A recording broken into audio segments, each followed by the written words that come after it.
Alright, Getaway crew, we are back at Disneyland. We are here at the Disneyland Park. We're not in DCA today, but today I will be explaining my top 3 favorite movies that are translated into attractions. I'm going to be explaining what I like about the movies, what I like about the rides, how I think they did translate it from movie into attraction, my personal opinion, and what I would change, what I'd keep, what I'd take out. I think it's going to be a lot of fun. You're going to find out some of my favorite Disney movies, and you're going to find out my opinion on the movies and why I like them, and the ride, and why I do or don't like them. So, let's go. Okay guys, here we have Finding Nemo Submarine Voyage.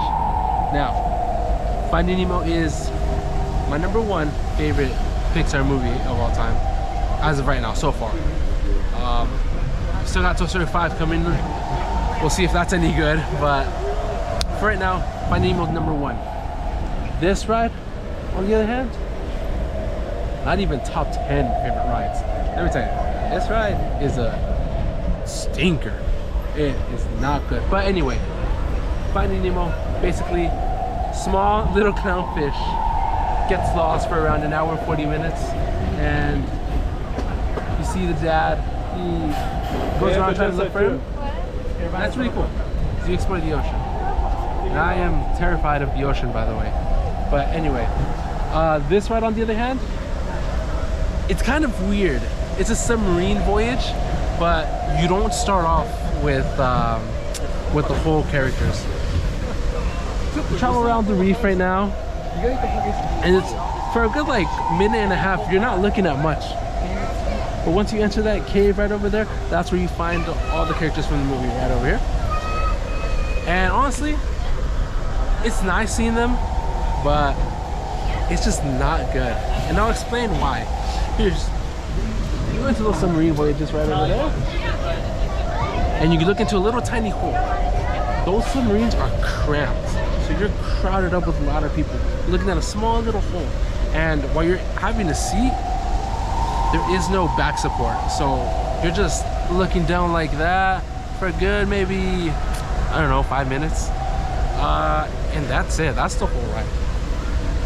Personally, what I would change about it is the whole submarine aspect of it, and just make it like an indoor ride, I guess, with screens. Unfortunately, I know I hate those screen-based rides, but those are, I think that would make this ride a lot better. But anyway, yeah, Finding Nemo Submarine Voyage. It's very nice to look at though. Let's see, my first experience with this ride. Oh, I remember when it opened up. Good luck, good luck. Thank you. Sunday. I'll be in Vegas Sunday. You'll be in Vegas Sunday. Have fun. Anyway, young, lovely gentleman over here was telling me good luck because my Niners are going to the Super Bowl this Sunday. By the time you see this though, the Super Bowl would have passed, but we're going against the Chiefs. We're going against Kermit the Frog himself, and we're going to win. We are going to win. We're going to have our 6th Lombardi Trophy. Anyway, off topic. Back on topic. My first experience with this ride. I remember as a kid, it was opening up, and I didn't go to Disneyland that often as a kid, so I never thought I would experience it. And so it was my cousin's birthday. We all came to Disneyland for it, and we decided to hop on for it. We waited like a good 45 minutes for the ride. I was like 8 maybe, 8 years old, maybe 10. We got on, we finished the ride, and as a 10-year-old Richie, I was amazed at this ride. I'm like, how do they do this? What the heck? What? Mind blown. And then I grew older. COVID came around when I was turning 18. So around that time I started working, making my own money, and when the park opened back up, I was like, hey, I'm an adult with money now, so I can go and spend it on whatever I want to spend it on. So I decided to take a trip to Disneyland with some friends. At the time it was closed, but the more I came, it finally opened. I got on it and oh man, did I not like it. I hated it. It was terrible. I don't like it. Not a good ride, personally, my opinion. But if you do want to get on it, go ahead, just get on it. I won't blame you for it because it does look nice. Look at all that. It's clear. But personally, Richie's advice, go spend your time on something else like the Matterhorn right in front of me. But I do warn you, it's a very bumpy ride. But anyway, alright, that's Finding Nemo. Alright guys, we just got off Pinocchio's Daring Journey because that's the second movie to attraction on the list. So, bang bang. Bang bang. Anyway. Anyway. Basically, Pinocchio, the movie's about this this toy who wants to become a real boy, but throughout the movie, he goes on a very interesting journey. In conclusion though, he's on his way to school, he gets sidetracked, but luckily he has a conscience with him. But Pinocchio tends to not listen. But that's basically the movie. Does he turn into a real boy at the end? Who knows? Watch the movie and find out. But anyway, the ride on the other hand, I think it does an excellent job at going from like movie to attraction. I think it's excellent. It's basically the whole movie. With that being said, Pinocchio does have some mature aspects to it. This ride, although it doesn't have some of the mature aspects of it, it does have this one scene where that something that Pinocchio does or his friend does isn't very too PG friendly. They don't have that certain character on the attraction, but they have the scene. With that being said, I think this ride is it can be a bit scary for the little ones. I, on the other hand, as an adult, I do enjoy it just because it's a slow-moving dark ride, and the aspect of it being dark doesn't scare me, but it can be pretty terrifying for some kids, I would imagine. With that being said, my first experience with that ride was, I believe I was in 8th grade. So I was a wee little lad in 8th grade. 8th grade Richie came to Disneyland for my cousin's birthday, and I think that was the first ride we got on. I, at the time, never saw Pinocchio, so I didn't know what to expect, but I thought to myself getting off that ride, hey, I think that may be too intense for some kids. It's not only is it very dark, but some aspects of it are pretty terrifying. Like some evil laughs are in there, some big guys are in there with evil laughs. They're obviously the villains. But anyway, what would I change in that ride? I don't think I'd honestly change anything. I think it's perfect the way it is. But yeah, Pinocchio, it's my favorite, or not my top favorite, but it's definitely one of my favorite original Disney movies. Alright, we decided to take a break. We're gonna have a 13 pack of these cookies here. It's $12.49, and if you ask me, those are the best cookies at Disney. Take a look at these. Delicious. So, they are tiny, but they're loaded with deliciousness.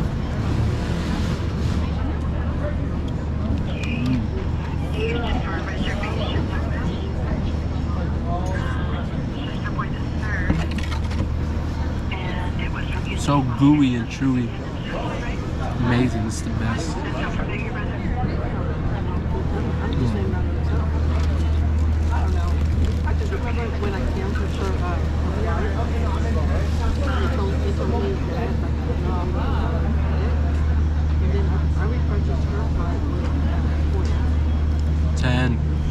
What do you think of the pricing? I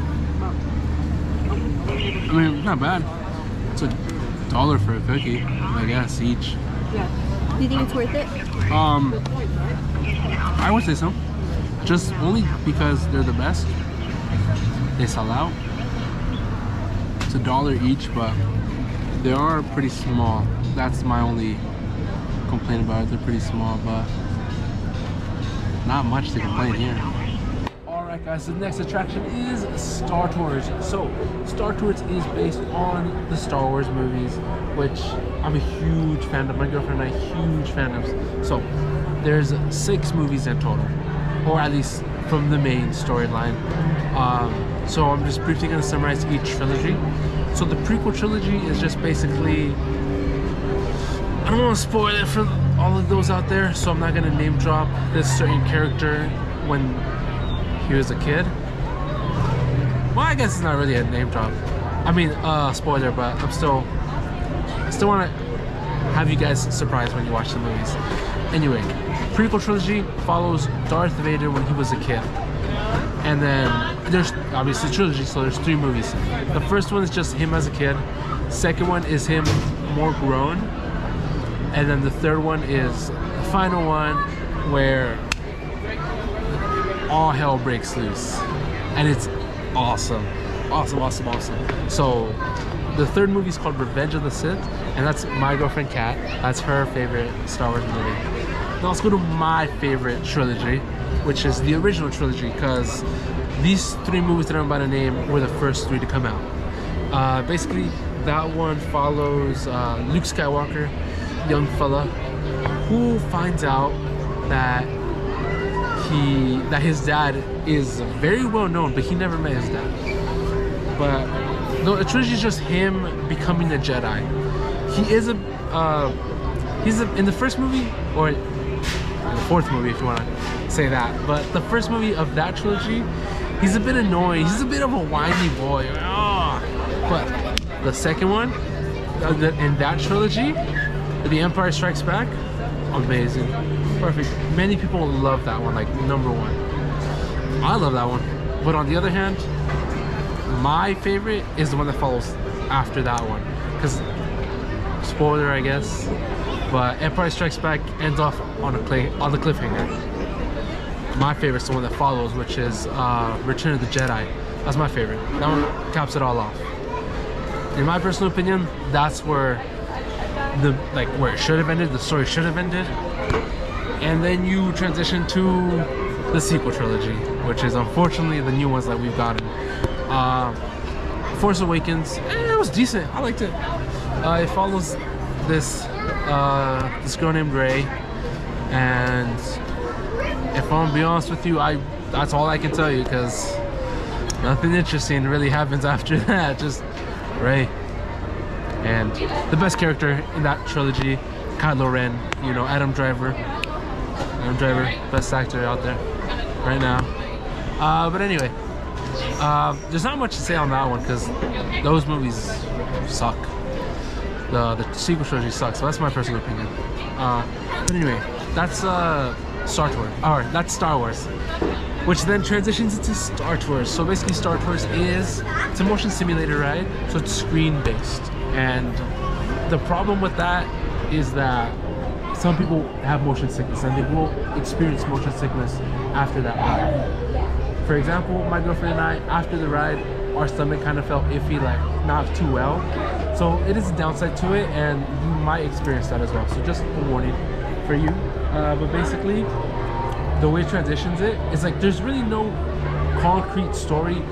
It's basically you're taking a tour around the galaxy, but there's a rebel spy,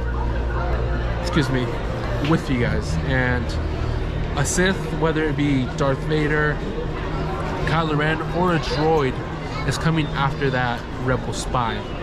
So chaos happens, and you go around certain planets in the movie. What's cool about it is that it's randomized. The planets that you go to are randomized each time, so you're gonna get a different experience every time you go. But anyway, that's how it translates into an attraction, and I think they do it very well. I enjoy it. I thoroughly enjoy it. Many people hate it just because it is a simulator ride, but I do enjoy it. As a Star Wars fan, I love it actually.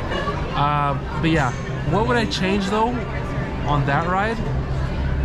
I don't think there's much I would change about it. I think it's fun. Even staying in line, it's not too bad. In the extended queue line, there's a certain room where they just play Star Wars music, so I thought it was enjoyable. My first experience with the ride though would have to be with 2 friends of mine when the parks opened up again, and it was my first time at Disneyland, like as an adult, because I rarely went as a kid. So I went to Disneyland with 2 of my friends. Shout out to Julio and el compa Christian. So compaso.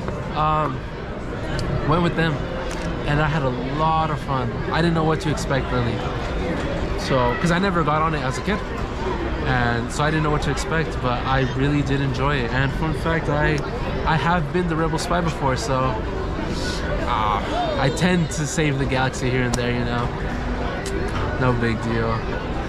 But anyway, yeah, that was Star Tours. One of my favorite movies is Star Wars, and Star Tours is one of my favorite attractions, so I'm happy with it. Favorite movie, one of my favorite attractions. Star Wars, amazing, love it. Thank you, Disney, but just please make those movies better. Alright, Getaway Crew, that was my top 3 favorite Disney movies that got turned into attractions. Some I love, some not so much. But anyway, thank you for joining me on this adventure, on listening to my opinion on the rides, my first experience on it, how I would change it, and my description of each movie. But yeah, thank you for joining me on this getaway, and I hope to see you on the next one. Go ahead, just like, subscribe, comment down below which Disney movie you love that you would like to be turned into an attraction.